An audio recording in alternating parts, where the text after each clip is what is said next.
Welcome back to the show. Special edition for you today. Pete, we got to turn down the AC. Turn them down. We got to sacrifice AC It's going to get hot in here. for this special edition podcast because we want the audio to be okay.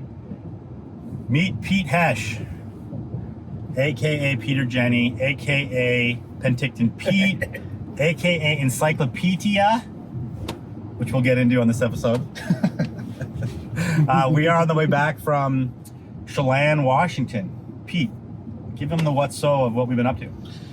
Yeah, so Tuesday we dipped down into the States. We went to Chelan, Washington to check out this City Wave USA has they call it a river wave, but it's like a standing wave surf pool that you just randomly came across on Instagram and sent it to me one day. Totally you were did. like, you sent me this Instagram post and we're like, yo, check this out. We should go shred this. And then we lurked into it and it was like, it's a 3-hour drive from my house. I'm like, let's go. Yeah, so it was fucking rad.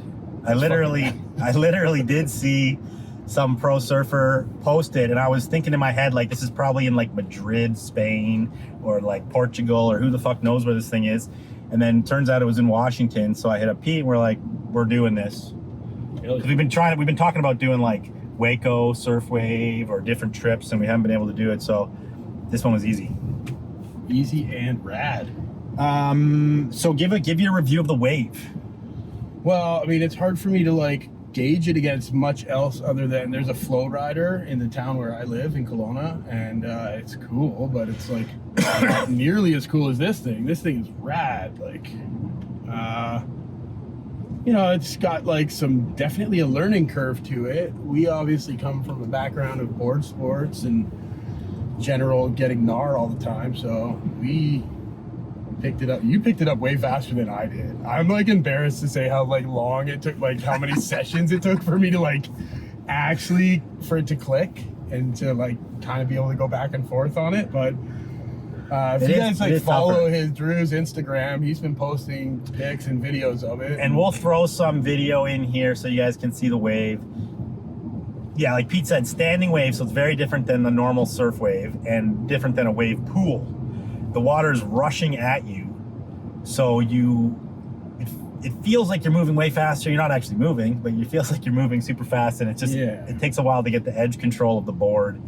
And like straight up, both of us, right when we got on it, we're just like falling. You fall like right away. Like there's a natural progression you've got to take to get so many slams, get your feet under you on this thing. But by the end of it, we did a bunch of sessions. We spent like 48 hours down there, and we were fucking shredding. You were killing it, huh? So we did we each did 7 45-minute sessions over the span of 2 days. Yeah. Which is not cheap. No, it's not cheap, but it's worth it. It's worth it. And like you were saying about, ocean waves, like the water is basically standing still, and then the swell, like ground swell, comes and sort of pushes you, and then you're kind of riding on a face that's like essentially like the surface is like not really moving, but the surface of this is just rushing super fast out of these jets at you. So it's kind of closer to like wake surfing or like wakeboarding or something like that. I guess it's closer than actual surfing. But it's fun. Once you get it, you can like start to carve it up. People are doing tricks. You can do airs, air reverses, like 360s on the wave. The locals there. Also, got to give a big shout out to, it's actually called Lakeside Surf, but it's City Wave USA, I think. You know why? Lake Surf. Is it Lake Surf or Lakeside? I think it's Lakeside Surf. Put a link in the... Yeah, we'll throw a link down below. Yeah, shout them out because like their staff was rad. Staff was fucking rad. Genuinely like awesome people that were just like rad to see people getting psyched on everything, and they add to the vibe.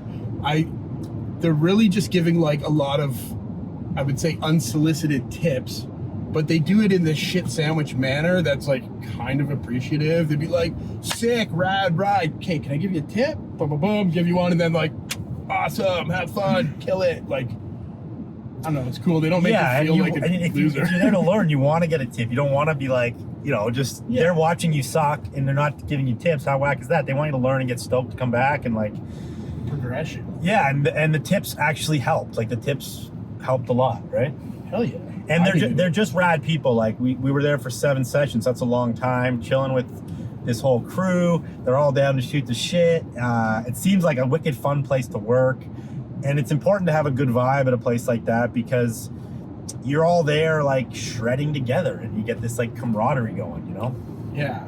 It's also like the sessions are kind of small. The amount of people, they'll have like, I think 12 people max on any given session. And so depending on who's in your session with you, it can go kind of faster or slower depending on like who's in there. So I found that like the people that were kind of novice to a little bit more almost took a little bit longer because they're just kind of standing on the wave and not doing anything and trying to get longer rides and not taking any risks and doing like risky maneuvers that are gonna like potentially make them bail, and then it's the next person's turn. But then the more advanced people I found were like, you know, shredding it, and then they're trying more risky maneuvers, so their rides are maybe not as long and just seem to go a little bit faster. Yeah, and you gotta, you know, summertime's probably packed. You gotta pick your sessions because you don't want to go on packed sessions. If you can get on a session that's like less people, you're gonna have way funner time. Music was cool. They also, something that I thought was super rad, they're like, you can buy out this whole wave and for a private session, and you get everything, like the taco truck, the bar, like whatever, and you can bring as many people as you want. Like they won't cap it, so it's kind of like, seemed like a pretty rad idea. I'm kind of into that for like a, you know, bachelor party, birthday party, whatever. I think it'd be a so fun who thing wants to go to City Wave? Pete's paying. We're all head down there. Anybody out there, hit us up in the DMs and we'll maybe get a private invite. Okay, I didn't really give Pete a true intro. So Pete, Butcher Pete, owns Pete's Meats in Vancouver. An amazing 2817 Arbutus Street. Yeah. Hit it up. If you're in Van, fucking hit it up. Mention this podcast and maybe get a free pepperoni. Yeah. Can I say that? Sure. Yeah. Okay, mention this podcast, get a free pepperoni with your order. There you go. But you must be a Patreon supporter. Yeah, there you go. There you go. Hell yeah. Incentivizing. Also, me and Pete are childhood best buds from kindergarten. Yeah, dude. So we've been fucking hanging out for our whole lives pretty much. We moved out west together, been on some crazy ass road trips. Lived together a bunch of times. Yeah. Snowboarded together. Before that, even in Whistler. Fucking got high and drunk together a lot of times. Many times. Yeah. Many times. And we are going to talk about vintage in this podcast because we literally just came from a fucking Bando pick.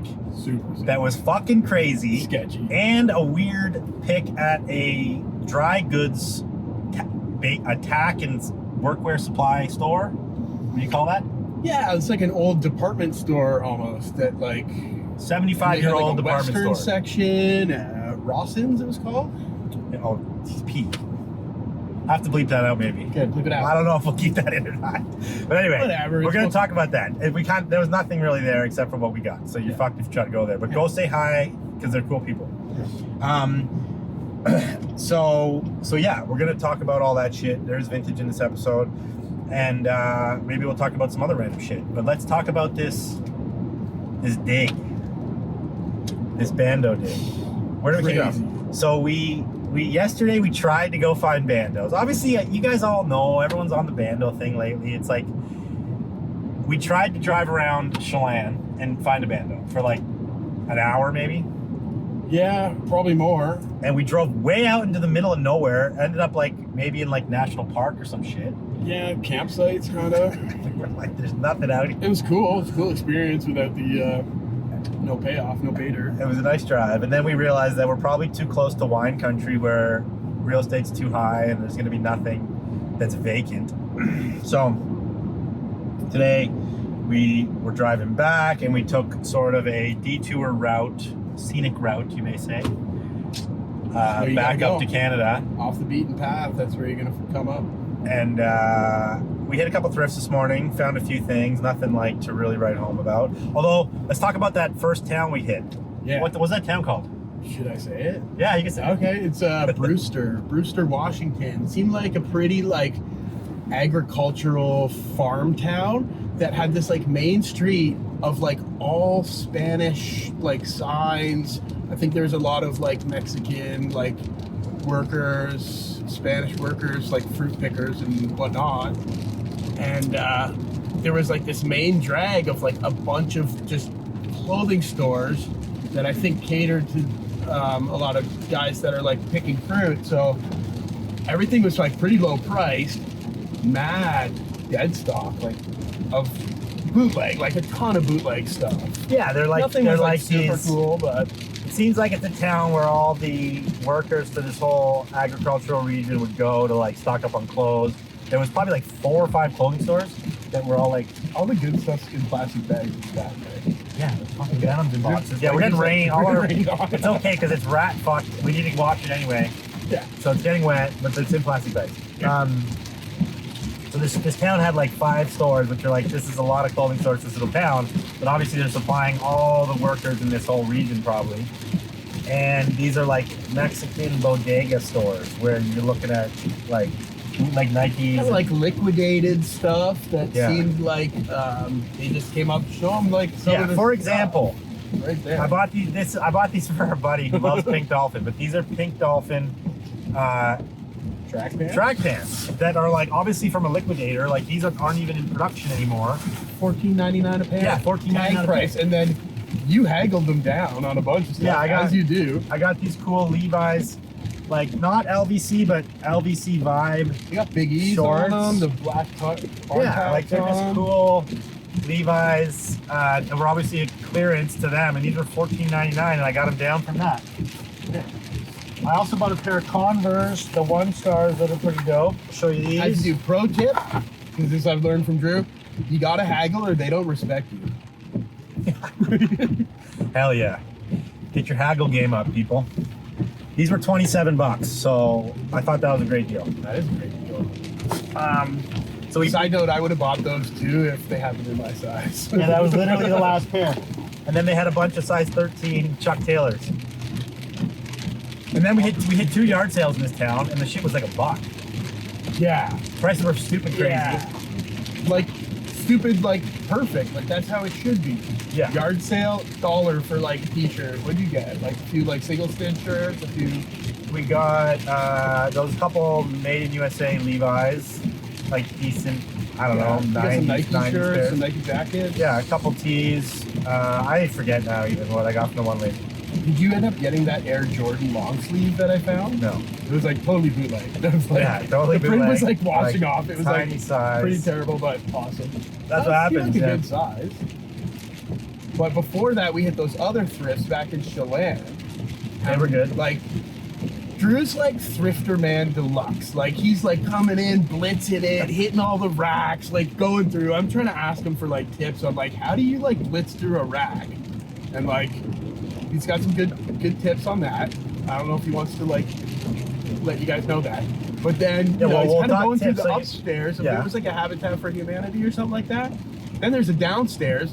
I head down there thinking it's like sports stuff and whatever. And boom, there's probably like another 60 feet of racks of like all men's stuff. Mega t-shirts, flipping through it. Got a good bunch of single stitch tees, like old ones. That black pocket tee and that red pocket tee that I got were like pretty cool. Yeah, they're great. Nice fade on like them. nice Right. 80s pocket tee. No graphic, nice blanks. Got a few tees from there. Got a cool Eddie Bauer like pea coat from there. I don't know what else. I forget. Did you get some cowboy boots there? No, I got cowboy boots on the way down at the other big one. Oh yeah. I know you guys are like, get to the Bando story. Get to Yeah. the Bando story. Hold your horses. We're getting there. So then we're like driving away from this town. That was still on the scenic route, right? That town? Yeah. And we're like, okay, It so- was like right near the cutoff. Yeah. We basically cut off, and we almost took the regular way back. And I was like, yo, why don't we take like this way? True. Good call. We ended up, and then you were like, this is the way. And then you looked at it, we're like, maybe we should go that way. No, then I checked the map and I'm like, you're right. It's not going to be added. Good call. Good call on that. Always, pro tip, always take the back road. Yeah. Always take the scenic route. Find more bandos. Totally. So Pete said tips for the thrift. So I'll drop a couple tips, my tips for the thrift. But I mean, I don't even hit the racks that often. But my tips are, when you're hitting the tees, I just look at tags, and then if the tag is decent, I go and look at the print. But I don't waste time looking at prints until I know that it's old, because otherwise I'm not going to buy it anyway. What's the fucking point, right? And if you're in a Value Village or a Salvation Army, you could be going through 60 feet alone of just t-shirts, right? Yeah. Your arm's sore after that shit. It's a lot of t-shirts, so you want to get through it. The other tip is I always hit shoes lately. Shoes are great, and I'm buying like all the hiking boots, all the like technical shoes, obviously cowboy boots, and obviously if you find old like runners and shit, you buy them. But like shoes are just a good easy sell. So always hit the shoes. People sleep on shoes. I was thinking you should have got those penny loafers, man. They were hype. They had pennies in them. Yeah, those penny loafers with the pennies. I was psyching on them. Yeah, the pennies alone, if they were old, could be worth cake. Yeah. So then we get back on the road, and we're kind of in a time crunch, sort of, because we told Rawlson's we were coming, because we actually stopped at this place on the way down. And this was like a little warm-up session, right? This is like a Who's Your Daddy type. Like, here's a nice little picker tip too.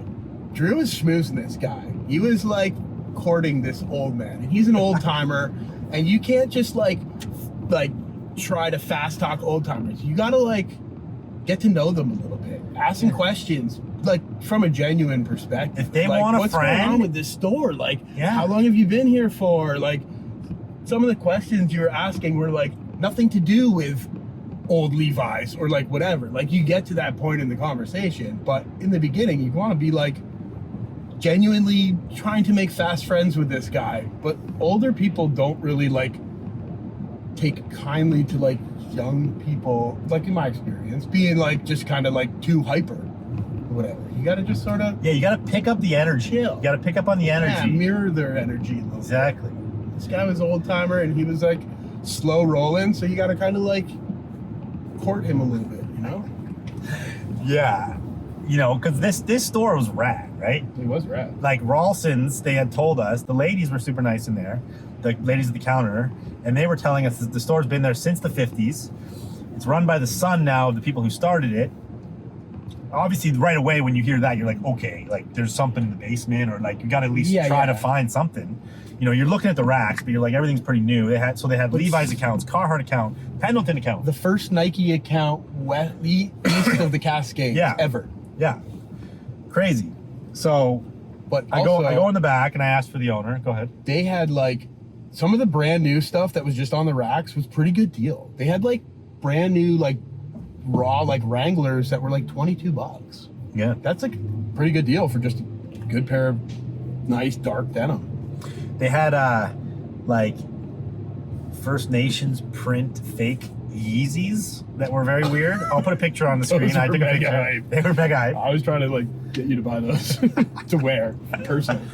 I don't know where those came from. It was weird though. They had like, that was like the only real fake crap they had, but they actually had real Pendleton, and they had all this other like all good accounts. They had like a Fox account. So they had like Fox racing jerseys on the racks. Then they had a whole shoe section that had fucking every brand of shoe you could think of. Shandals. Keen. Yeah, Pete's big on the Shandals lately. He's rocking them right now. I can't really lift it. I'm driving right now. So then, okay, so we're in there, we're shopping around. Then obviously the next step is like, we don't find anything on the racks. We ask for the owner. We ask if they have any older stuff kicking around the basement that they want to get rid of. You kind of like want to play it like, you know, I'm here to like help you. I'm here to help you get rid of crap you don't want. Yeah. You know, like you got to play that game. If you make yourself a nuisance, then they don't want to deal with it, right? But so I go talk to the owner, and then like Pete said, you got to smooth. You want to talk to him. You know, he wanted to chat about this and that, chat about, I don't know, just how long the store's been there and what's going on, and like people that have come through. He said Japanese guys have hit him before, but they wanted Red Wing boots, and they didn't have like any old enough or the right sizes or something that they were going to buy, because they had a Red Wing account too. He had some heritage there, but I think they were like $279, which is like, I guess, sort of market value, but like pricey, whatever. Yeah, that's full get retail. That all day. Full retail, yeah. But I'm sure, like, if you had Red Wings from the 50s or 60s, you'd pay that and then make crazy money on them. I don't even know what those are worth. Yeah, man. But anyway, to continue the story, so then I'm talking to him. He's like, I don't really have any old stuff. I took a bunch of, like, made in USA Levi's off the racks years ago, and, like, I don't know where they are, or they're in the basement or something, or my daughter's. He went and proceeded to go into a whole story about Poshmark and how like, how there's, like, a whole there's this girl he knows that picks in this area where all the rich people go, and she sells on Poshmark and da-da-da-da-da. And I'm just listening, kind of like thinking like, okay, I want to know about the Levi's, man. Like, tell me about the Levi's. But sometimes you got to hear a little bit of ear fodder before you can like get to the meat of the conversation. So just take it in stride. Exactly. So. And also, side note, if any of you employ these techniques that Drew's telling you about, and you come up with some like sick dead stock scores, your first person you need to call afterwards is Drew. Sell it to me. To sell it to him. Yeah. He might not want to buy it, but you should at least give him the first right of refusal. Sick skate park we're driving by right now. Oliver. Boom, skate park. Skate park alert. So Oliver, BC. Oliver, BC. We're back in Canada now. Anyway, but so he didn't have anything. He didn't actually have anything from his store. But then he goes into the story how like his friend was clearing out their house because they had to sell it and blah, blah, blah. And they were having a yard sale and they were going to throw away all these old Levi's and Wranglers and whatever jeans. And boxes of denim. Yeah, he was like, fuck, there's probably some value here. Like, I'll take them if you're going to throw them out. So he takes them and he's like, I still have these boxes of jeans kicking around. And they're not here, blah, blah, blah. And I don't really want to sell them, he says. You know, I don't really want to sell them anyway. And I admit, so this is another tactic. I was like, well, you know, that's cool. I'm just interested if you want to like bring them to the shop. I'm coming back Thursday. Maybe we can stop in and like just have a look at them. And I was also like, if you want to know about them, I can tell you about them, because he probably didn't actually know what they're worth or what they were or blah, blah, blah. So anyway, that was it. And we left. And I was like, I'll call you, let you know when we're coming back on Thursday. So back to now, today, we're on the way to this guy's, because today's Thursday, we're on the way to see him. Because after 3 back-to-back-to-back morning sessions on the surf wave, we were gassed out after this. It was like totally no breakfast, right into the NAR. We started at like 7:45 on the wave. 7:45. Cup of coffee and let's go get it, Dawn Patrol style. Till 10, we were sessioning the wave, and so we called him this morning. He was like, "Yep, I'll grab the Levi's. I think I can make that happen." He says, and we were. I said this to you. I was just like shocked that he actually said he was going to get the jeans. Yeah. To show us, because I was like, he told us basically he didn't want to sell them in the first place. Second place, like, it's kind of a hassle. But you also said, like, maybe I can give you some information on these about, like, what they are worth. So if you don't want to sell them to me, or, it's not going to work out price-wise, at least I can tell you a valid price of what you should be charging for them, if they're something cool that you don't want to sell. Yeah. Anyway. So he said, yeah, so we were basically on the way to him. So after this town where we went to the yard sales, blah, blah, blah, we're driving. And like we're like on Bando hunt, like, okay, like looking for these places, we're looking, and then we see just a bunch of fucked cars, basically. Yeah, like one was definitely in like one of those smash up derby things. For it had sure. like numbers written on the side, and it was mega fucked, like from every side, just crunched in. For sure. Cars, trailers, and we had passed like a bunch of. This area, because it's an agricultural area, has like workers' quarters. Like the people who come here probably just for the season, right? Live in these workers' quarters. Some of them are like trailer park camp type vibes, and some of them are like proper cabin vibes, right? Yeah. Anyway, basically, because we're driving like pretty quick, it was kind of just like a forest with like a bunch of fucking cars, and you could kind of see like a couple like shit ass campers. Like roofs caved in on them, like smashed out windows, and just kind of garbage and trash everywhere. Shit everywhere. And we're like, so we pass it. I'm like, no, Pete, fucking stop. We're pulling around. Like we didn't even have time to pull in. We kind of like, it was that quick that you just blew by this place because it was in the forest. We passed it on the way to Chelan too. Yeah, we must have. But we didn't really like. I didn't see it the first time we passed it or think about it. No, and I think we weren't Bando we hunting at that point. Yeah, we were kind of like, you always are, but we had to get to Chelan the first day to hit the 5 o'clock surf session because that was the last of the day. And we wanted to at least get our first session, so we didn't have too much time. So anyway, so we pull over at this spot with all the fucked cars. Once we got out of the car, we saw like, okay, there's like a cabin, there's a bunch of campers, there's a bunch of vehicles. Also, if you're into automotive stuff, the picking there was sick too. They had like this old Edson, like a bunch of cars you could like pull out and restore and do like some wicked restos on. I was looking for motorcycle parts. I saw these 2 dirt bikes that were like fucked and not cool. And then I didn't see this other motorcycle until we were actually pulling away. But at that point, it was like we had picked that place out. So there's a kind of abandoned trailer. There's a Bando right there. Land of Bando. So we're like literally walking around this property, right? We're walking around this property. It's got shit everywhere. There's campers, there's cars. Super overgrown with mega thorn bushes too. Yeah, like you can tell. Bugs like everywhere. It was hot. Like I was sweating. Yeah, this mega. is the Okanagan. It's super hot. And you can tell no one's been to this property, even walked on this property in a while. Like years and years and years. Because everything was grown over. Like the campers were pretty grown over. Shit falling apart, dilapidated, totally fucked. People for sure have been there to like scavenge shit because you can see like all the windows are all fucking smashed and everything else. But here's another Bando hunting tactic that we implored was like, we didn't have like a proper like DSLR camera, but I had my phone out and was like taking pictures just because I want to take pictures because there's always rad stuff and sometimes you want to go through it later and kind of seeing if there's anything cool that you missed. But then if somebody does be like, what the fuck are you doing on my property? You could just be like, I'm doing this like photography project and this looked like some cool subject matter. So sorry, we're just taking pictures. We didn't mean no harm. That's kind of a good little out, I think. Yeah. I'm sure people would. But this story is alleged. We're telling you a story right now. You can believe it or not, but this is alleged. And second of all, you should be fucking careful doing this if you're gonna do this, because this shit is not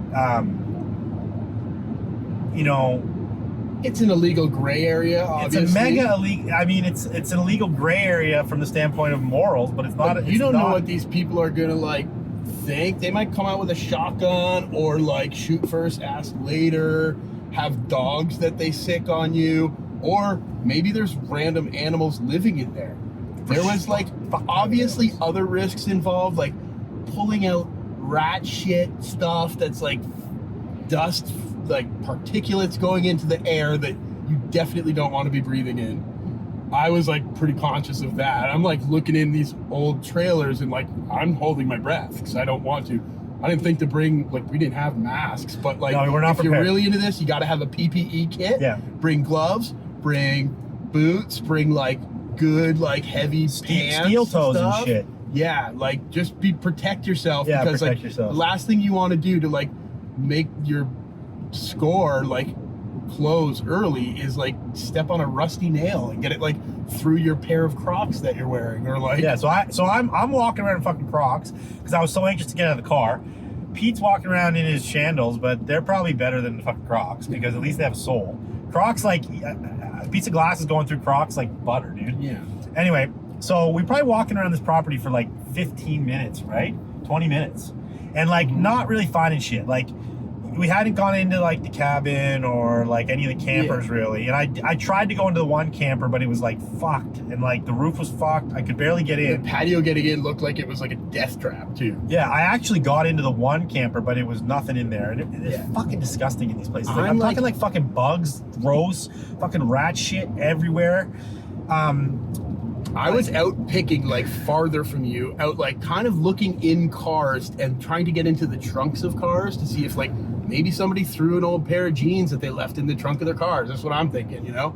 And then I hear Drew going like, Pete, get over here. And I'm like, okay, chill. I'm like getting into this like space and it's a complex site. So I didn't want to like turn around and then forget something that I was looking at or thinking about. And then, so yeah, you're like, get over here. And then I came to see you. You're behind a place. The first thing that you picked out that you showed that Public Enemy had. You got video of that, right? Public Enemy snapback.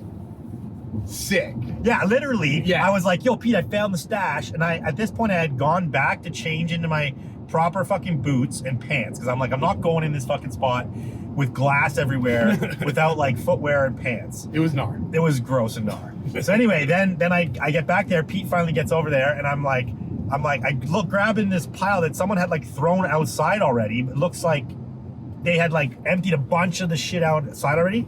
Pull out a fucking Public Enemy snapback. I'm like, what the actual fuck? It's just sitting here outside of the ground. And then we kind of start riffling through this. I go inside into this fucking bedroom. There's like fucking trucker hats like hanging on this like rope across the back by this guy's closet. So many.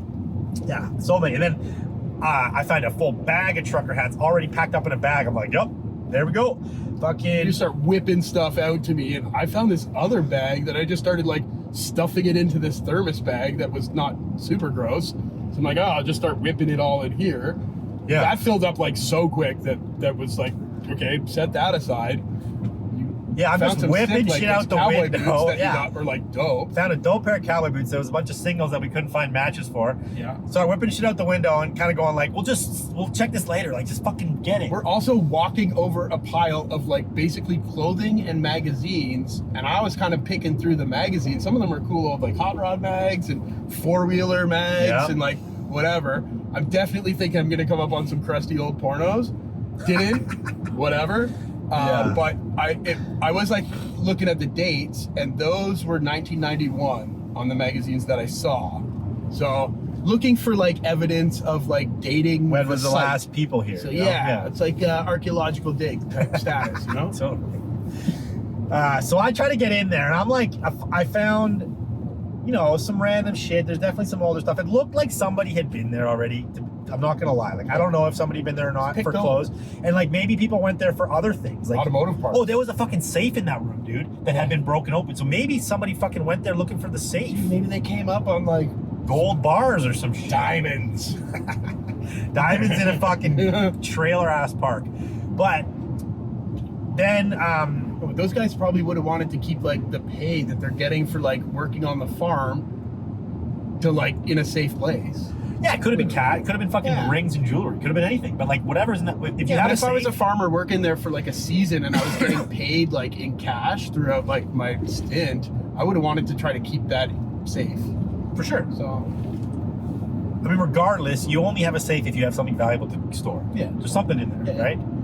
And it was cracked open. Like somebody had cracked it open, right? People probably picked that place out for automotive parts too. Like there was so much. You never know what they're looking for, because I mean, if I'm finding a fucking Public Enemy hat, any vintage picker would have taken a Public Enemy hat. You know what I mean? You know, unless the people who were there first got like bucklebacks and shit, and we're just like taking scraps, but. You would still take scraps, that. Yeah, they were decent. I'm gonna estimate you probably pulled like what, 300 pounds of rag out of there, like before you graded it. What do you think? Before we graded it. You would know weights before of that stuff it was more. like a couple hundred. That bag was heavy.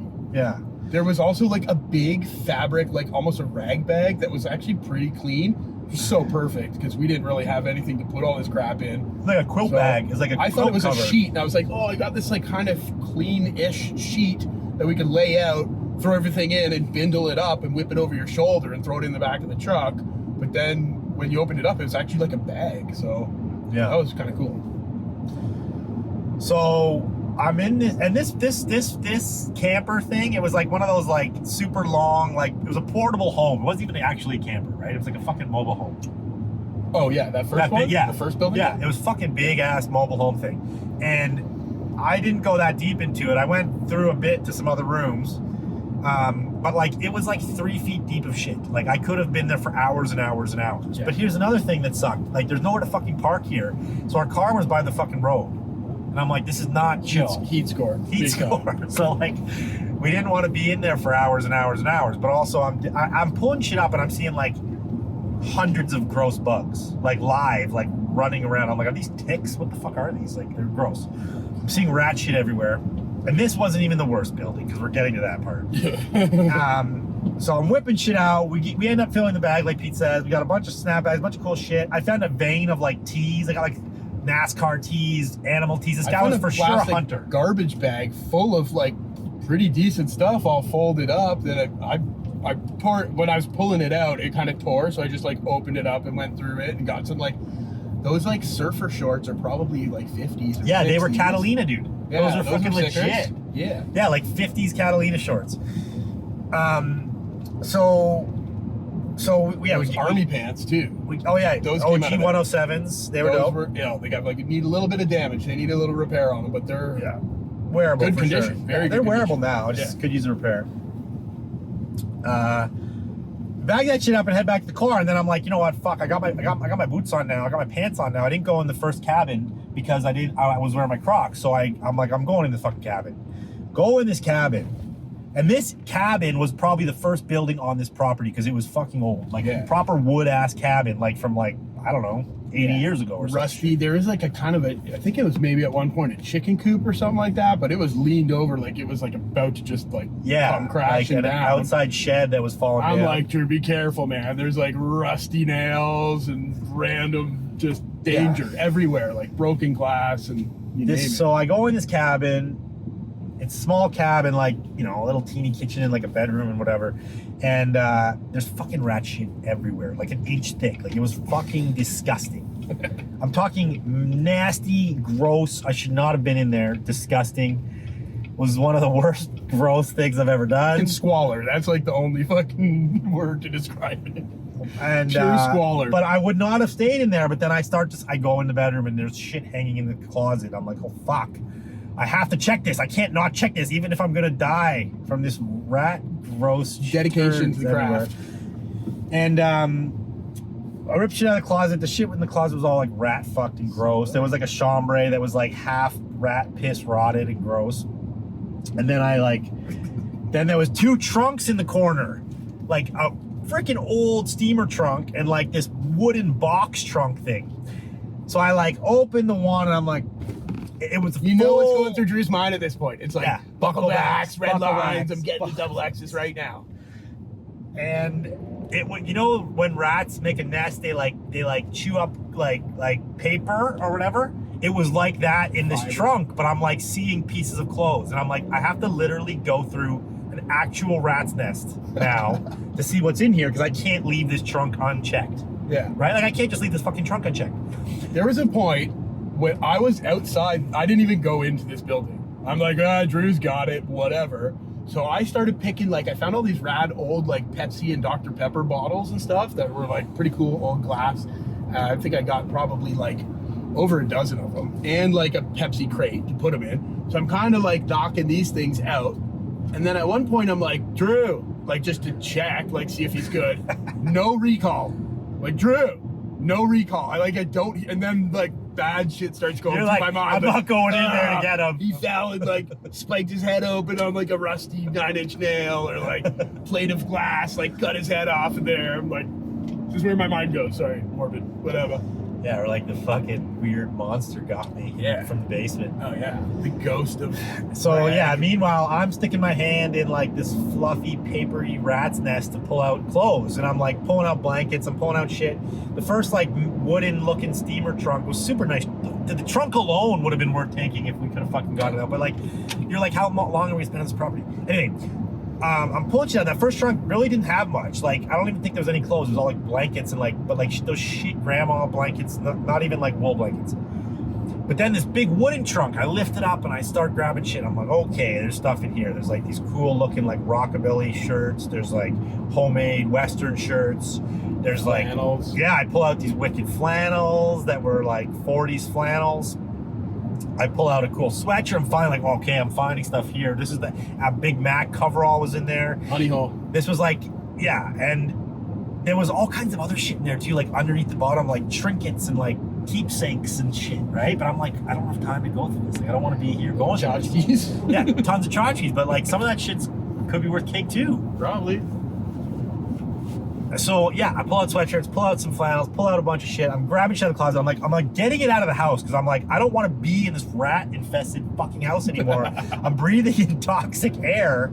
This is disgusting. And I got to give shout out to people that do that regularly because it's nasty, man. And you need to like basically like a breathing apparatus, like a scuba mask or like a snorkel with like a HEPA filter on it or something. Like it's pretty it was fucked. Yeah, shit is real out there. So we get everything out, and I didn't even look at everything much. I just was like, this looks like it's something, I'm throwing it out. This looks like it's something, I'm throwing it out. That's all I'm doing, because I'm just like, get it out. I wanted to get off this property. Our car was in a heat score position. I had run back to the truck to kind of throw that glass in, and I saw some people driving by. I saw these guys, and they basically like eyeballed me the whole time. And then I turned around, and it looked like an undercover cop truck almost. Like it had some kind of number code on the back window. And I was like, oh shit. And I kind of go back, and I'm like, Drew, like, let's go, man, hurry up. And you're just like, no, man, like I hit the friggin' mother load in here. You like start whipping stuff out the door. You're like, no, there's more. I'm like, I'm not done. I'm finding it here. I'm like in it right now. And I was like, okay, I'm not gonna I ain't gonna hate on that. Yeah, at least you know I was alive by then. Yeah, for sure. I mean, and I was like, again, there's probably shit that I missed, but I was like, this is so nasty. So I just whipped everything out. I kind of like gave it like a quick second grade on the stoop outside when we were ready to go. Threw it all in the truck. So I'm like, we just got to move, man. We got to get the fuck out of here. Yeah. And that was that. We were out of there, dude. And I got the car. And you feel so disgusting at this point. You are like fucking dirt on your arm and shit, like super nasty. And you're just like, oh fuck. And I have like a bottle of like hand sanitizer that's been in my truck since fucking COVID. I'm like, here, like this, grab some, like I had some roll of paper towels. I'm sweating off my face. And I don't want to like touch my eyes because my hands are gross. So hand sanitizer, paper towel, kind of like he wipe gives my me hand shit sanitizer. down. I'm like rubbing rat poo around with hand sanitizer on my arm. Like it's not taking it off, it's just rubbing it around. But I guess it's maybe neutralizing yeah. like the gross factor. It's on it, fucking, my hopefully. arms are covered in like Nasty. disgusting, dusty rat shit. Nasty. My fucking face is covered in it from breathing it in. My pants, I'm sweating. I'm like fucking drenched in sweat. Absorbing it through because all that your... fucking building was like so hot. I'm like soaked in sweat and rat shit. And I'm like, I'm gonna fucking die. Get me to a fucking bathroom or get me to the river right now. Yeah, you're like, I need to like wash my whole body. Like I gotta get to like a Chevron. Like I need to get to a gas station. And so like, okay, like fucking try to get you there. Or like 15 don't bring minutes any of out. this gross shit in my truck. Like keep it all in the he's back. like, sit in the back, man. Like no, not for real. No, not for real. But I felt that was probably the grossest I've ever felt. Get to a gas station finally after like 10-15 minutes. We were having a conversation about, you were at one point asking about drinking bleach. You're like, I need to, I'm like, how do I rinse my neutralize mouth out? my Like my mouth is probably inside? gross. I'm like, fuck, let's go get some mouthwash. And then we like, the closest thing was to go to the river. So I pull over at the river and I dig around in my bag and I find this like traveler thing of like Bonner, Dr. Bonner's soap. And I like, throw it to you, like, here, go have a river bath. And like, I must have my camera. I filmed all this, so Yeah, well, we're you putting it can on post here. We're putting it on here. Drew's scrubbing himself down on like the banks of the Columbia River, which is also fucking algae bloom. Like, it wasn't the cleanest looking water to be washing yourself off in, but definitely better probably than like rat shit. pesticide runoff from all the gross fucking agriculture and everywhere. farms. And but I tell you what, it still felt amazing to clean myself in that river, dude. That felt fucking glorious. Probably And just the coolness of it. because it's so before we fucking even hot. got to the river, we tried to go to the river and we couldn't find a spot to get in. And then we went to a gas station, and you know, like a shitty gas station bathroom where the water like trickles out of the tap. I'm trying to fully have like a shower in this like trickly shit tap. The soap they had it was like running out. So I'm like, I used up all the soap, and there was like no more soap left in the Friggin' bathroom. bird bath. So I needed that. You bought a little thing of, I bought, you like throw me some scope. You're like, here, get this for me. You went outside to try to like, I don't know, sanitize yourself a little bit more. And you just like, mouthwash, just like you went through that whole bottle in probably like 5 minutes. Just yeah, I'm not gonna lie. I rinse, drank some of that rinse, mouthwash. repeat. I drank some mouthwash. You're asking me like, what should I drink? I'm like, I don't know, kombucha. It's like probiotic. It'll like maybe take over whatever fucked up shit you had in your mouth. We got some probiotic refresher, sparkling drink. Yeah, quite the experience. Yeah. And then kind of miraculously, we got to that other, like the river place and pulled out, and we were right near like the next stop to go see that guy to check out the jeans that he had. So Yeah, okay, now we're into the next phase of the story. So now we're going to see Ralston's. you also like fully changed your clothing and Yeah. whatever. Try to like mentally wash the vibe off, like the cooties vibe that you probably had at that point. So like we had to like take a minute outside the store before going in, because I think like Drew had to like reset his brain a little bit to like get into the vibe of like talking to this guy. We're now thinking let's when you're in the Bando vibe, it's like adrenaline pumping sort of, because you're not supposed to be doing it, first of all, and it's also like you're like digging literally for gold, like, you know, and it's fucking gross. Like, it's a very distinct vibe we were in at that time. Yeah. Right? Yeah. You need to shake it off. I need to like cleanse, you know, like the river. Now he's thinking he's gonna go like see this guy might have some bucklebacks or some crazy like old denim. So you're trying to like reset your vibe to like this old timers vibe, so you can like go in there and be on his level now. Yeah, because now this new vibe is like I'm gonna have to like conversate my way into like getting these jeans, not just go deal with some rat shit now. So we did that. We hit the store, you know, head to the back room, knock on the door. He already knows us from the first visit. He's there, and this guy was like prepared. He had it like all laid out on the table. He's a super nice guy. Super nice guy. Really chill. 3 big boxes of denim, right? And we're like, no, from first glance of the denim, you're like, these are not bucklebacks from what was on top. But you're also like, there's 3 boxes. Yeah, so we gotta check them out. Sure. Digging through them, we're starting to pull like 70s, 60s, like seafarer, like bell bottoms and like navy vibe jeans. We're seeing like a bunch of Wranglers that were like cool repairs, like all patched up with like interesting repairs. Everything had like good wear on it, like nicely faded, nicely repaired, like really nice. He was saying that the lady who had it was like super thrifty and like never wanted to throw stuff out. I pulled out a pair of like Big Mac like overalls, thinking they were gonna be like cool, but they were like chopped up and used as like a donor, like an organ donor for like other pieces. And there was some other like swashes of like denim that they just had used for like other repairs, but everything, like those jackets had pretty nice repair on them and stuff. There was like some Levi's jackets, some 2 pockets and some 4 pockets. There was a ton of Wranglers with a bunch with cool repairs, a bunch, and they were all made in USA's, like nice ones. A few Levi's.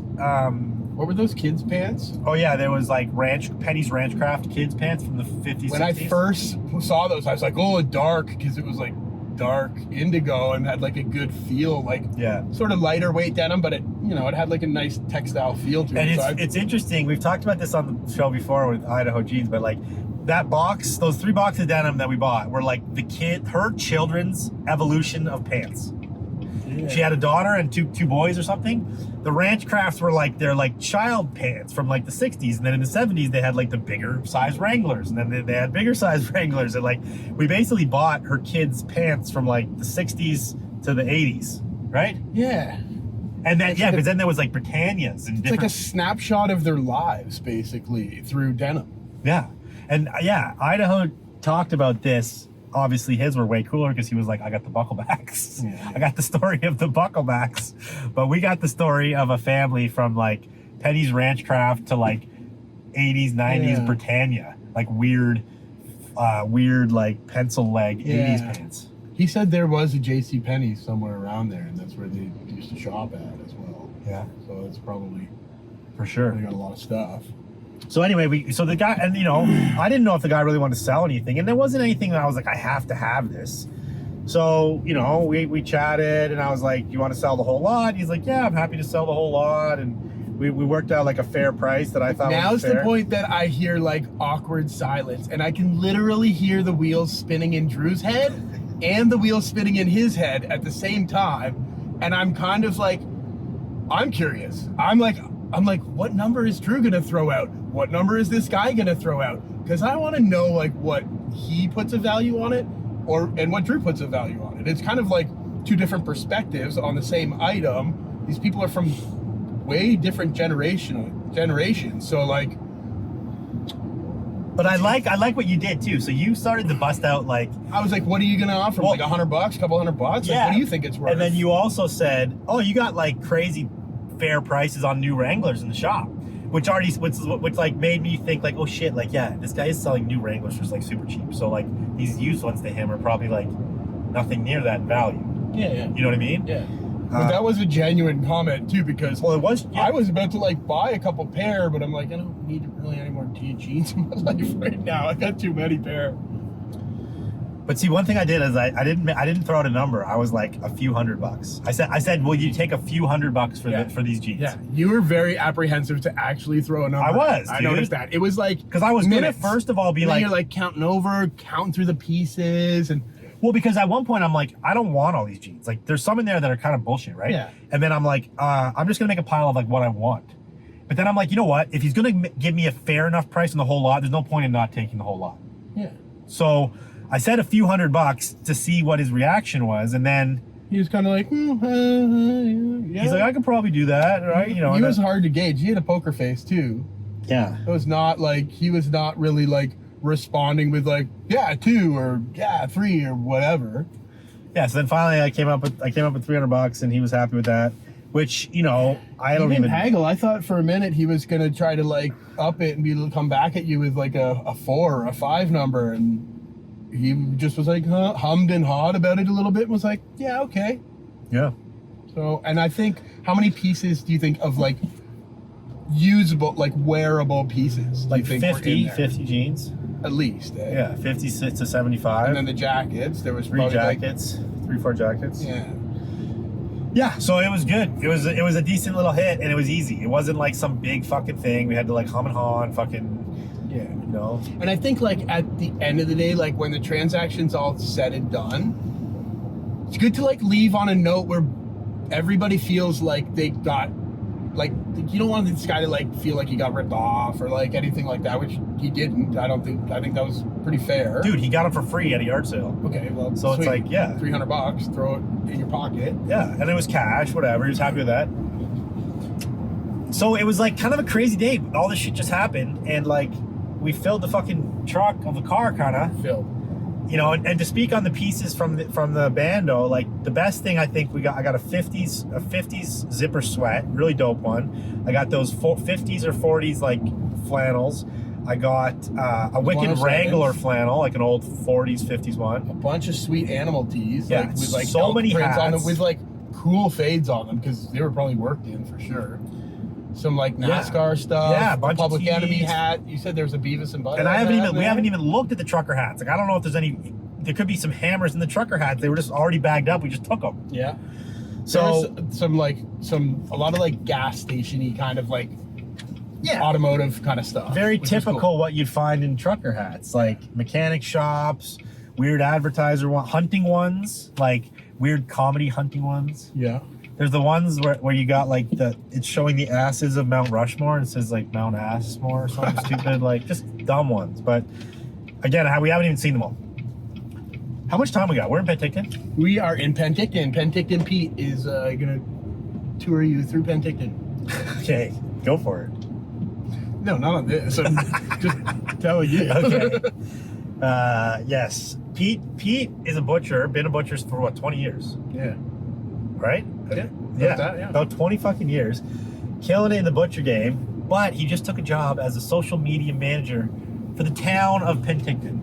Yeah, tourism, Penticton tourism. So everybody visit Penticton. I'm just new. I'm literally like just starting. So I actually moved to the Okanagan 2.5 years ago. So it's kind of still new to me, but it's cool because I get to like learn about where I live. There's a rich history here actually of like mining and, you know, farming, stuff like that. So it's fascinating for me, and it gives me a good way to kind of like learn more about where I live. Would have Penticton been right on the Gold Rush Trail? Yeah.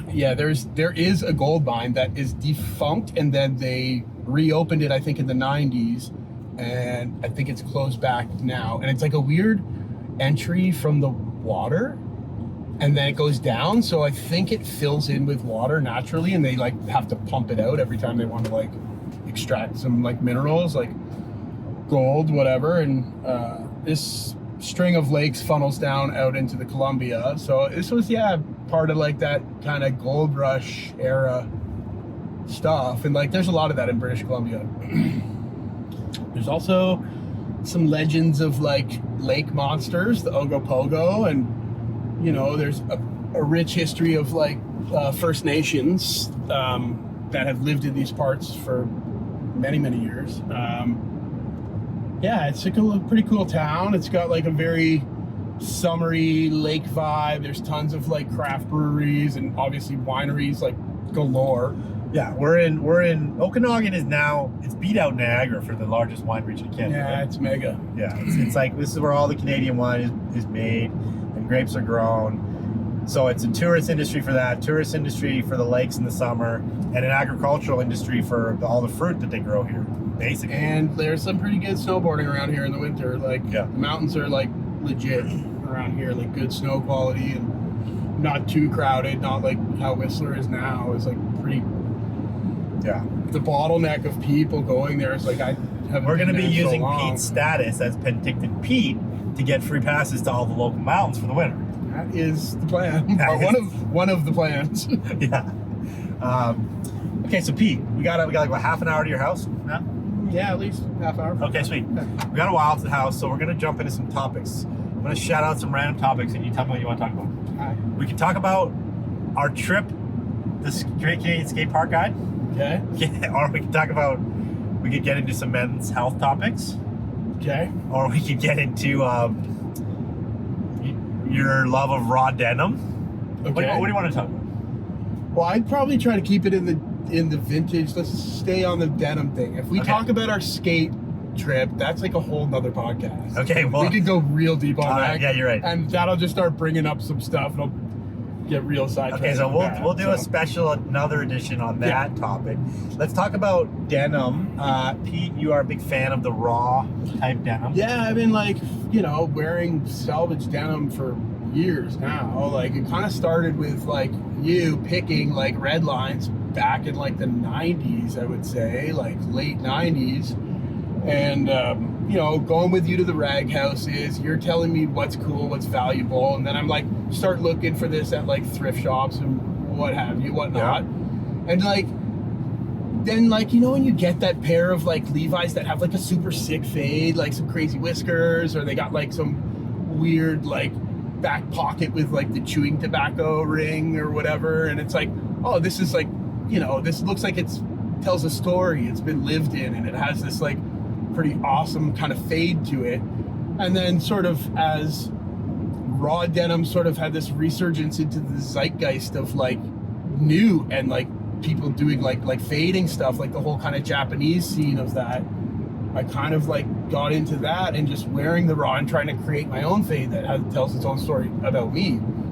And then sort of, further on down the line, like I've been into like, obviously Levi's is like such a wicked heritage brand. Don't even have to tell your viewers about that because they know about it. But like, and then LVC, I started kind of buying some cool pairs of like LVCs, and I really liked the kind of war era, like the 1944s, and just because of the story that they had. And so trying to get like, so yeah, when you talk stuff about the 1944s, like what is it? Oh, because they're the painted on pocket.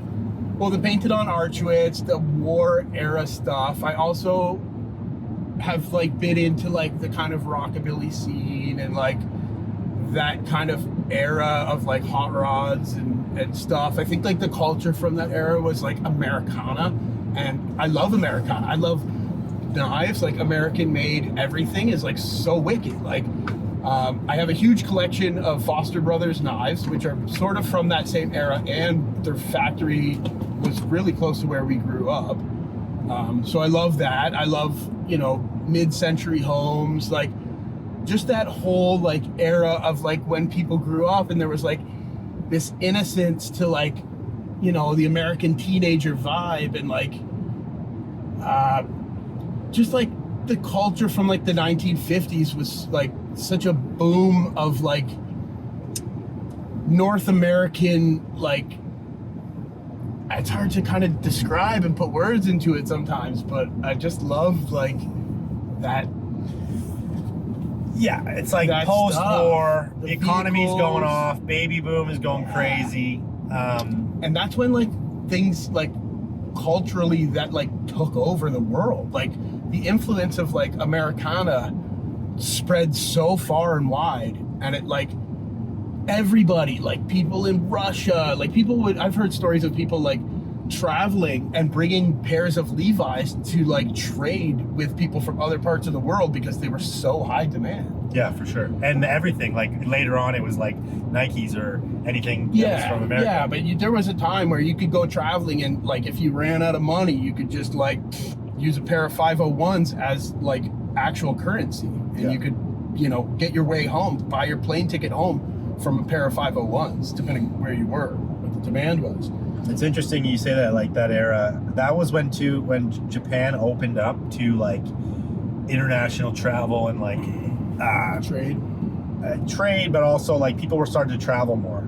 Japanese were traveling, and then people were traveling to Japan, and they started to get opened up to. There's a Bando. Look at that cabin in the middle of that field, dude. That's like from like the 1800s. That's like a heritage building. Wow. Yeah. Anyway, so and that's when like Americana started to infiltrate into Japan, and they were like big on like Ivy style from the 50s. And Japanese are rad. They go fanatic about stuff to the point where it's like they do it better than Americana did it. You look at like the motorcycle culture going on there right now, like they're like doing it almost better than Americans ever did it sometimes. like style wise, like I've seen some crazy stuff, like, and that's just every culture that they kind of embrace, they like go full on into it, and I love that. It's really cool. And they're not afraid. Like they'll go real deep with it, right? Where like a lot of people here, I don't know what it is, but they like hold back. You know, they hold back with what they're up to. So what is your favorite denim? Like what's your go-to? So I used to be like a big into like Levi's or whatever, and now I'm like Ironheart. Like, you know, I got so many Ironheart pieces. I love the heavy raw stuff, the ultra heavy like 25 ounce stuff. I got to shout out the shop Vancouver, because TJ is the man. He's always hooking me up with like wicked pieces. He carries a lot of like really great stuff. Yeah, I was thinking about getting TJ on the show. What do you think about that? I think you should, definitely. He's so wicked. TJ follow his has account, a great the store. shop Vancouver. If you're into motorcycle wear, shout out TJ. And I'm gonna have him on the podcast because he has a great store. He's big in bringing in Japanese brands. He's been very successful in what he does, but he's also an ex-pro snowboarder. Yeah, That's really sick snowboarder, super influential. Like, he was throwing it down back in the day. Yeah, totally. Like big time, winning contests, killing it. He's got a lot of great stories. So put him on. I'm gonna put him on. So now we're back to denim. You like the Ironheart, you like the heavy stuff, which is, when you talk heavy stuff, you go heavy, like 14 ounce or whatever. No, 25. 25. Yeah, it's like, you know, like a fire hose. Like it feels almost like you're wearing fire hose material. That's crazy. When you first put it in. Couple weeks, they break in, they start softening up, and then like the fade on them like is amazing. Like they fade so great. I remember back in the day, you had this like weird ring that you kept in your pocket. Yeah. This like metal ring. Yeah. So it kind of looks like It's a cock ring. It's a cock ring. It's like, you know how people do like the condom ring? Yeah. You know, they'll throw it in like the watch pocket. You get the little condom ring on there, whatever. I just like had like a bigger, Yours was like bigger, a metal one. yeah. So I just put one in that like fit the pocket as big as possible. Yeah. Yeah, that's like one of my little tricks. I always rock a comb in the back pocket. It's like your EDCs, your everyday carries. They're always gonna like add to the story that your denim tells or whatever. Yeah, I got like a lot of denim, and you know, it's like a lot of people like that may have like a problem with like retail therapy maybe a little too often, and you're like become a shopaholic. I think one of the good things for me was like getting into doing like denim fading contests, because it forced me to focus on like one pair. So I entered a couple years ago the Indigo Invitational. Shout out Indigo Invitational. And you know, it's like, oh, okay, cool. There's a contest where you can like rock a pair as much like every day for a year and just try to like kind of push those fades to the limit as like what you can do in a year. There are like no bullshit, no fake fading, no like fucking around with sandpaper and bullshit like that. Like they'll call you out on that immediately. Those guys know. Like seriously, it's all gotta be. It's got to be 100% natural. Yeah. They want and those are also the guys that are talking about like how denim fading tells a story, and they just want you to like be able to tell your story through your denim or whatever kind of cliche shit they do. They say so. Like, yeah, I did the Indigo Invitational year 2 and 3, and then year 4, they're now doing a new thing where you can enter an older pair. If you're in that ultra heavyweight class, like 25 ounces, you can now enter for the next one. It's called like Refade or something like that, which I signed up to do it, but then I also have a pair of Slubby Iron Hearts that were like the Shop Vancouver's 10-year anniversary ones. So I'm on the fence of which one I want to actually enter into it, but I have both of them sort of entered. And in the meantime, and in what the do you in-between win if you win time, this? Oh, the prizes are crazy. They're from like, they got some cash prizes. They're different year to year, all the different heritage brands and acceptable raw denim brands that are in there. They all kick down product. I know So did like, I think a trip to Tokyo one year, and you get like a fully custom made like suit from So Brothers, which I think they're like Swedish. I don't know where they come from, but they make some cool looking stuff. I don't have any of their pieces, but I'd like to get some. So yeah, so the prizes are crazy. There's no entry fee. It's just like a community building kind of thing, and you get to like interact with all these other people and see what else other faders are doing out there, which I think was pretty cool. And so have you seen previous years? Is like the number one fader like a freaking rancher? Yeah. No, dude. There's Motorcycle like these rider? guys from Malaysia that like work in like welding shops in like jungle heat, like sweaty environments, and they kick the shit out of their denim. It looks so dope. In a year, you're like, whoa, like really? Like you're questioning like the legitimacy of seriously. Like, yeah. But they're like, if you're working in a machine shop and you're like grinding and welding and doing all this crap, like you kind of should be wearing that heavy denim because that's like protection for your job. But then it's like they produce pretty insane fades and they're in the heat. Yeah, that's gnarly. I never would have thought that. Yeah, so those guys are some of the like the big heavy hitters. There's obviously a lot of faders in North America. It's all over. It's a global competition, and I've met a lot of really cool people on Instagram. Do you have to send it in? Yeah, so like every month you have to do your update pictures. Yeah, but what about like the actual denim? Do you ever have to like, do the winners have to actually send it in? No, but that would be kind of cool. There's that one guy, Swiss Jeans Freak, I think is his IG. Okay. And he opened like a denim museum. I think he's in like, I want to say Sweden or Norway or some Scandinavian country. Yeah. And he's ahead. Like that guy is really into denim. He's like denim fetishist, like hardcore. And so he opened like a denim museum, and people send in their stuff to him all the time, and he's been curating this like massive collection of really cool looking pieces, and good on him. He's a mega freaker and a fader himself. And then so anyways, yeah, I've done 2 years of that so far, and I'm getting ready to do the 3rd year. And in between that, have like my bridge pairs, which is kind of nice. It's the summer this year because last year I was wearing heavyweight denim all through the summer and didn't really wear shorts much, which is kind of nice to be able to wear shorts this summer. But I did cop a pair of Naked and Famous as my first pair from Grey Hearts Denim in Kelowna. Shout out Grey Hearts. Those guys are super rad too. I've chatted with them a couple times and they just seem like pretty cool guys. You should try to put them on the pod too because they're really cool. They're doing great stuff. They do a mix of like vintage and new. And yeah, so I got the Elephant 11 is what I'm wearing now. They're like a little bit more mid-weight. I think they're 14 ounce or something. Super slubby. They're called like a weird guy cut. And they do some funky fabrics. What does slubby mean? Slubby is like, forgive me if I don't describe this right, but I think it's like the weft or the warp is like not an even twill. So it's like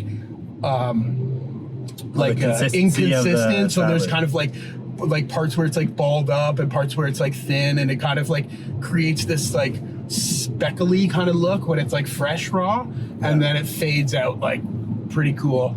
TJ's got a wicked pair that he did of his own that are like an Ironheart slubby on the wall, and he was like, when I bought the ones, he's like, this is what they look like when they fade out. I'm like, cool, wicked, I'm gonna get those. But the guys at what I thought was cool about Naked and Famous, and say what you will about that brand, but it's like Japanese denim, but then it's made in Canada.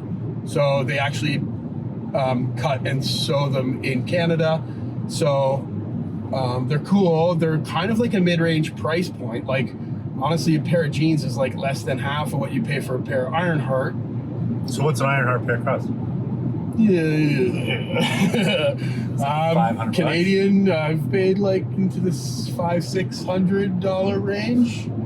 But here's how I justify that. It's like I have this one pair of jeans that I'm gonna wear for at least a year, and I'm not gonna buy any more jeans for that year. So I'm like, I would probably be spending $600 on multiple pairs of jeans that were not as cool and are not gonna break in and be as like wicked of a pair. So that's in my mind how I kind of justify it to myself. But whatever works, man. Yeah, they can get pricey, and they're the ultra heavyweights command a higher price tag. But so I got the Elephant 11 jeans, which I think were like $250, I want to say, somewhere around that range. And I'm trying them on. I'm like, oh, I like the fit of these. I'm like in the change room, and I hear homie from Grey Hearts, I forget his name, sorry, but he in Kelowna, Grey Hearts denim. He was like, I'm in the change room, and he's like, do you got a denim jacket? I'm like, yeah, I got like this LVC jacket. I got this other jacket. I'm like, they don't really fit me as well anymore as it once did, and I like it, but it's a little bit tighter.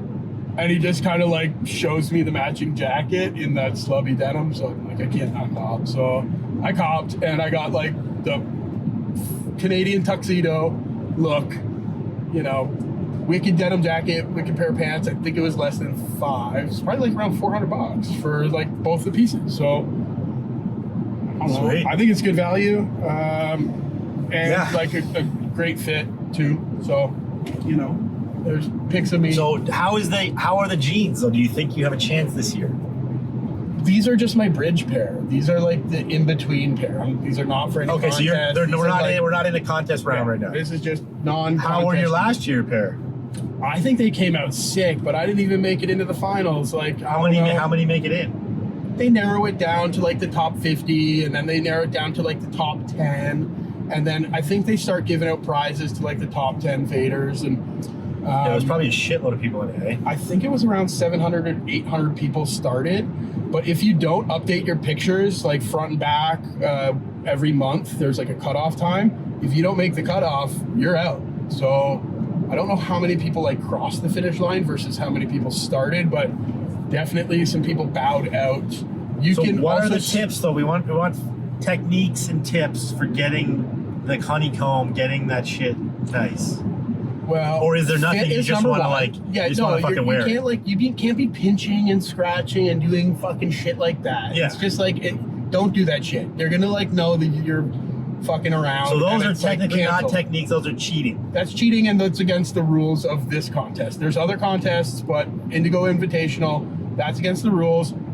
Don't do it. Whatever. I would say if you want good whiskers and honeycombs and things like that, is like it's gonna come down to the fit. Get the fit that you want. Buy them either sanforized or on. That's up to you. But like, soaking versus non-soaking. Like, there's so many different methods to. Sanforized is pre-shrunk versus not pre-shrunk. Yeah, and I think the Ironheart heavyweights are all sanforized, which I kind of like because I don't have to like worry about them. Yeah, exactly. If you're getting them fucking raw without a sanforized, then then you might not end up with the fit you need. Yeah. The footwear that you normally wear has a big like impact on the fade, I think, because and how you cuff your denim. If you're gonna rock a cuff, most people do. If you got, you want to show off those red lines or whatever. But if it's something that you walk around the house in, and you're not wearing footwear around the house, then they're gonna drag and it's super annoying on your heels. I do what's kind of known as like the Tokyo turn up, so it's kind of like this weird double cuff thing. But like, if you buy them like way longer, I don't really like to crop my jeans. I'd rather like double cuff them and then have like a longer thing. So if let's say I sell them or somewhere and somebody taller wants to wear them like years down the road, like they have the option. They're not cropped too short. But you'll have like a crazy fade line on that cuff ring. But like the way it breaks in, whiskers, all that stuff, it's gonna come down to like your job, your lifestyle, all that stuff. If you're riding motorcycles all the time, or you're like on a horse or on a tractor, you're gonna get more of those like Ige whiskers, right? Yeah, of course. That's the natural thing. And like they say honeycomb comes from like riding horses, like the good honeycomb. And I mean, I'm sure it's similar to riding a motorcycle, but how tight it is in the knee and throughout the thigh, and then the length of your inseam versus your true inseam. So like, it's gonna bunch up more, right? Do you during the season of the Invitational, do you wash at all or none? I do. So I do an initial hot soak, and then I initial, like before you wear it at all? Yeah. So just to kind of rinse the starch out and to try to like soften up, pre-soften the denim a little bit. Hot soak, no dryer ever for that point. And then I will do other hot soaks just in between. But generally I'll do like a hot soak and then 6 months of like nothing. I just rock it. Hopefully you don't spill salsa on them or something nasty. Because then you're gonna have to wash them out. The trick for smell is put them in the freezer, right? Yeah. Did you ever do that? I have. I invented a pre-shrink. I believe anybody out there can test me if they want, but I have it on my Instagram. You heard it here first. I am the first person to sous vide shrink their denim. So here's how it goes. Oh yeah. I had a pair of, I think they were 1933 LVC, like the ones with like the suspender buttons on them. Yeah. Cross rivet. And I didn't want to rinse out too much of the initial indigo. So I was trying to think like, how can I do this without putting it in a bathtub full of hot water? The more water I put in, the more it's gonna bleed out the dye. And like, I wanted to try to preserve the indigo-ness of it, right? So I actually took the denim and I put it on a scale and I weighed it.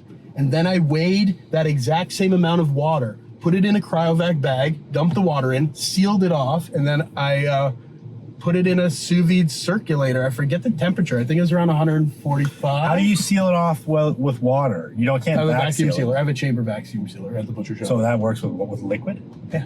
Okay. Yeah. You just have to make sure it's like lower than where the seal bar is, and there's pressurized things, whatever. So dropped it in there. Helps that he's a butcher that has the equipment. A Nova culinary sous vide, and I sous vide my denim. If you guys don't know what sous vide is out there in the world, it's a technique. Immersion circulator water bath where, you know, the water is not hitting the denim other than the water that I put in the bag, but it's heating it up. Here's the other thing. You put it in the bathtub. You crank up the hot water because you're trying to shrink them, right? But as soon as you turn the tap off, that water starts cooling down. But with the sous vide, I think I did it for like overnight, like 8 hours or something like that.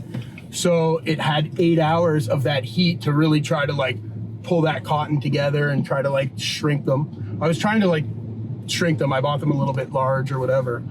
And yeah, it worked for what it was. It was an experiment, but you know, you got to innovate. This is what you got to do. You got to think outside the box. It's wild. You know, I had this tool. You're crazy. You're a crazy denim nerd, dude. Sous vide denim. Yeah. If anybody out there has done this or know of anybody who's done this, hit us up. If not, Pete's claiming it. I'm claiming it. It's mine. NBD. It's an NBD. It's an NBD. So yeah, try that out. I'm getting pretty excited for the next Indigo Invitational. There's another one I forget that I'm kind of like put my bridge pair into, but it's just sort of for fun. But denim contests are a fun way for you to commit to a pair of jeans and, you know, put some like scruples behind your fading. you know, really put it to the test, see what's possible in one. And yeah, year. like, and this is invitational also is it's non-brand specific. You can take any pair of jeans. Yeah, right? as long as they're raw. So they release a hashtag like the day before the start of it. So you don't know what the hashtag is. You have to shoot initial pictures of your denim with like a piece of paper that has like, I think it said like hashtag triple indigo or like hashtag, I forget what the one was the year before. Yeah.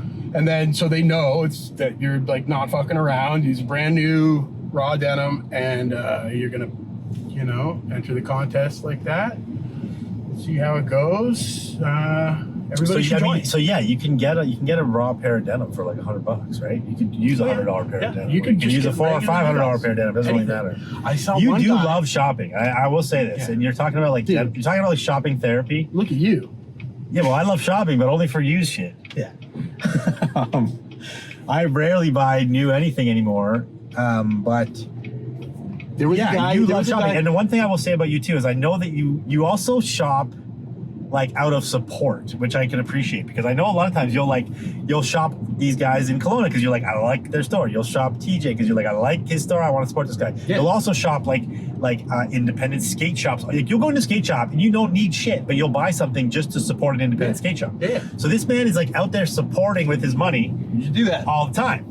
And that's very thoughtful of you, and more people should be thoughtful like that of where they're spending their money, of who it's supporting, because you can go on Amazon and buy some dumbass thing and probably buy the same thing for way cheaper, but it's not supporting anyone who's supporting your community. You know what? I usually don't love those things. You know what I mean? What things? The things you buy? Shit that you buy on Amazon or like whatever. Like Yeah. online shopping is like, it's like that dopamine hit is so like fleeting and like worthless. It's like vapid, you know? Like I would rather go into like TJ shop, chop it up with him. He's gonna tell me about like, you know, new stuff, different cuts. He's also super knowledgeable about like fits. So it's like, you don't get that from like the online experience. You're kind of like, whatever. He'd let you try stuff on and like tell you if what fit, like if, you know, I'm like, these kind of feel a little weird and big in the ass. No. He's like, well, the top lock's like bigger and you're gonna have to like try the 888s versus the 686 because the top lock, like he's very knowledgeable about the nuanced differences between the cuts, which I Yeah, and appreciate that's that. where like You don't get that's that. yeah, you definitely don't get that online, but also that's why people shop with him, but also like why he's able to sell $500 fucking jeans, because you can like go in there, you'll get the experience, you'll get the knowledge, you'll get something that really works for you. He also has like a union-made chain stitch machine that he'll do hemming for you for free right there on the spot, and it's gonna be like good chain stitch, not like some bullshit mom hem. You Yeah, know? he did a video on how he hems and like he shows the whole machine. You guys should follow him because his videos are really dope. He's like really good on the social, and he's like showing Funny. all this great product that he puts out. Yeah, so we should cut this episode because We're almost home. we're almost home, and Pete's gonna come back. We're gonna do some more special episodes. We got a lot of fun topics to cover. Me and Pete have 40 years of hanging out. I should also probably 35 years state, big. like, I'm not trying to, like, you know, stake claim to this or nothing, but Drew, I told you to do a podcast probably yeah. 5 years before you actually he did. started He it. fucking did. I was like, you got to get on this. I was dude. like, Get yeah, on what the am I going pods. to talk about? I actually, in my brain, I thought that there would not be enough to talk about with these guests. I was like, I'm going to run out of shit to talk about in like 2 episodes. But look, we're here over 100 episodes, and we have not run out of shit to talk about. Dude, you've been killing it. Your pod's awesome. I listened to it. I haven't listened to a lot of the most recent ones, but some of my favorites are obviously your dad, because I know him personally and he's just hilarious. But you know, you offer a lot of like knowledge and entertainment based stuff. So it's like you learn stuff, you have a good laugh. It's like, it seems like a good hang. And you know so many people in the industry that it's like wicked to be able to tell those people or have them tell their story and hear it from the horse's mouth. Yeah, I love Cool. being able to give people the platform, because a lot of people don't ever get a chance to tell these stories, right? Mm-hmm. You know, and people appreciate being able to tell them. People appreciate hearing them. So I appreciate it. yeah, Appreciate you, bud. And I hope you guys liked that story today that we told that just happened. We're still just coming. Dude, I still have a, like, you call it like a picker's high? Picker's high. Yeah, I still have a picker's high. And I don't do this every And we day, didn't even so tell I this still part of that story. We'll finish it with this little tidbit of the story. If you're a Canadian and you go over to the States and you buy a bunch of shit, you're not really supposed to just bring it over the border. They don't really like that. And we knew that, obviously. If you're going to resell it. If you're going to resell If it's personal, it's okay. But they were like, up to $800 you know, personal you're kind of show. supposed to fill out this like commercial declaration, but what did the guy say? He was like, we're more looking for like guns and drugs. Yeah, and he stuff, literally so said it's that. Cool. He looked in the Whatever. back and he's like, what's all the boxes? And we're like, that's the stuff we just told you we thrifted. He's like, that's a lot of stuff. He's like, what are you You don't doing know with who all you're what are you dealing doing with, with all these clothes? Yeah. He's like, what is it? And I'm like, yeah, just Yeah. clothes. And then he's like, yeah, like what Pete said. I'm Yeah. actually looking for guns and drugs, so you're good, but don't do this again. And I've been told don't do this again about 1 million times. So one Better day, to ask for forgiveness than to ask for permission sometimes. Sometimes. I wouldn't really recommend fucking around with border agents, though. They don't have a yeah. huge sense of humor for people skirting the laws. So there's another high you have as a Canadian who goes over the border and does something like that, is just getting home. You're like, yes, I made it home. Yeah. And they didn't pull me in. They didn't fucking strip search me. We're chill. So Yeah. It's at the border, it's real. It's like you feel like when you go through like a drunk driving like road check, but you've not been drinking. You know what that feeling's like? You just are, you tense up and you're I like, did something wrong. They're gonna fuck I'm me. okay. I'm totally sober. Like, why am I nervous? You just, I don't know. Cops do that to me. It's probably like psychological from like when we were kids and we were like trying to evade law enforcement. Yeah, we're gonna get into all those stories in the next one. All right, we're Okay, home. Pete, thank you for joining me. Yeah, We're no just problem. pulling into Thanks his for having driveway. See you guys on the next one. Later, everybody. Peace.